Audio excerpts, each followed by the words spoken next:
गुना शिवपुरी के सांसद केपी यादव सोमवार को अपने क्षेत्र में थे। साल 2019 के लोकसभा चुनाव में केपी यादव ने ज्योतिरादित्य सिंधिया को हार का स्वाद चखाया।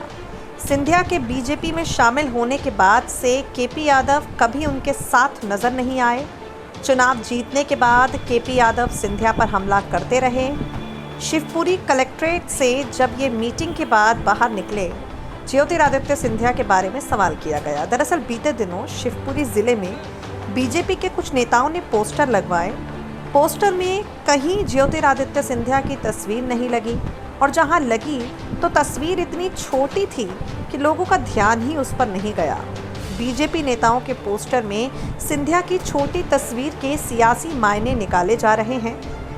अब इन सबके बीच में बीजेपी सांसद केपी यादव से सिंधिया पर सवाल कर लिया गया।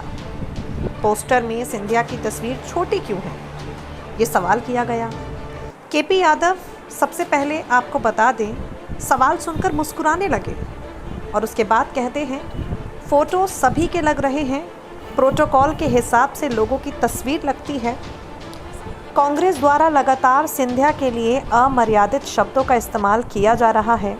ये राजनीति है, इसे तूल नहीं देना चाहिए। आपको बता दें, ज्योतिरादित्य सिंधिया होली के मौके पर अपने 22 मंत्रियों के साथ भारतीय जनता पार्टी में शामिल हो जाते हैं, जिसके बाद चर्चे हो रहे थे। सिंधिया के भाजपाई हो जाने के बाद से केपी यादव असहज महसूस कर रहे हैं।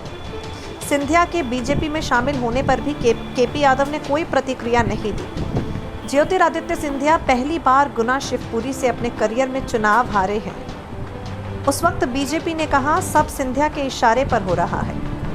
केपी यादव ज्योतिरादित्य सिंधिया के भाजपाई हो जाने पर कोई बयान नहीं देते और बीजेपी में सिंधिया का अपमान हो रहा है, इस सवाल पर मुस्कुरा जाते हैं।